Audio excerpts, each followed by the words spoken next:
السلام علیکم ملګرو. څه وخت مخکې ما تاسو ته دا ریدم بارے کې دا ویډیو اپلوډ کړی و، نو بعضې ملګري پکې کمنټ وکړو چې یاره دا ریدم موږ سره ډاونلوډ کیږي نه.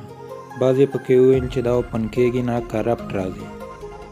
او بعضې پکې وویل چې یاره موږ چې دا ډاونلوډ کړو نو موږ سره دا فولډر خالی راځي، مطلب دې کې څه ریدم نشته او تا موږ سره دوکه کړې ده. نو دې بارے کې ما دا ویډیو جوړه کړه، په دې طریقه باندې تاسو ډاونلوډ کړئ او بیا یې اوپن کړئ، نو انشاءالله تاسو سره به ریدم راشي.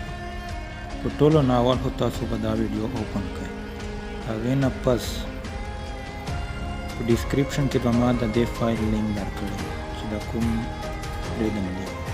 دا ریدم لینک باندې به تاسو کلیک کړئ. یو سی براوزر ایپ به یوز کوئ، یو سی براوزر. نو په هغه باندې چې تاسو کلیک کو، دا یو سی براوزر ایپ تاسو اوپن کو، هغې نه پس دا شو ریدم فولډر، دې باندې مې بیا کلیک کو او په ډاونلوډ باندې مې کلیک کو. نو صحیح شوه، دا ډاونلوډ موږ سره سټارټ شو.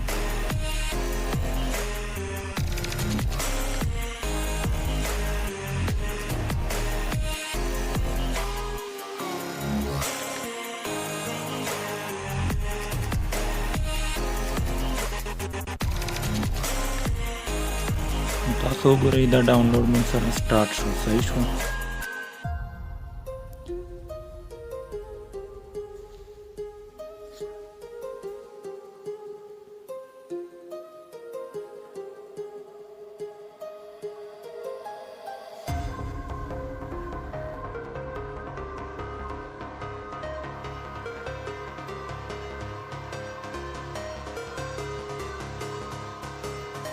د تاسو وګورئ ډاونلوډ موږ سره پوره کېدو والا دی تقریبا.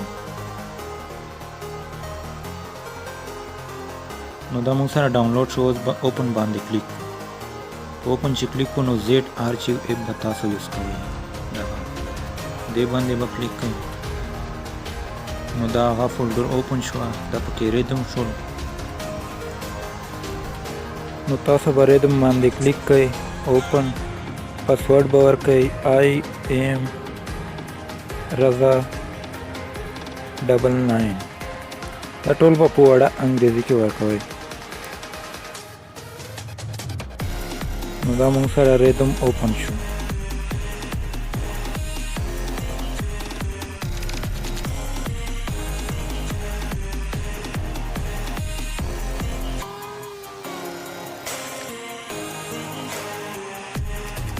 ټیک شوه. اوس به موږ ټوله فولډر څنګه ایکسټریکټ او کلیک به کو، ایکسټریکټ باندې به کلیک کو. نو بیا به په دې نشان باندې کلیک کو، دا لاندې چې کوم نشان دی ورسره دې باندې. اوس به بیا پاسورډ ورکو iamraza 99. نو اوکې باندې مې کلیک کو. دا به اوس ټوله فولډر ایکسټریکټ شي.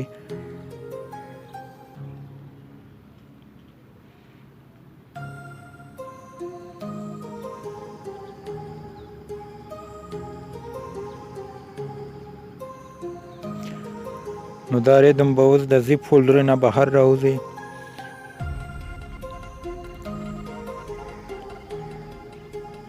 ما ځکه په زیپ فولډر کې بند کړی و چې یو هو بیا ډاونلوډ کېږي په اسانه باندې او بیا په دې کې فایل خرابېږي نه. ټیک شوه. زیپ فولډر یو داسې فولډر دی. نو دا زیپ فولډر نه بهر شو. دا دی ټول ریدم دی.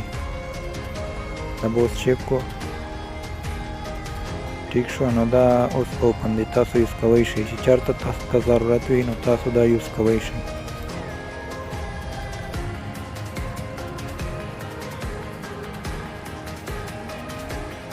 ملګرو که چېرته تاسو زما دا ویډیو خوښوئ نو دا ویډیو لایک کړئ، شیر کړئ او زما دا یوټیوب چینل سبسکرایب کړئ. د الله په امان.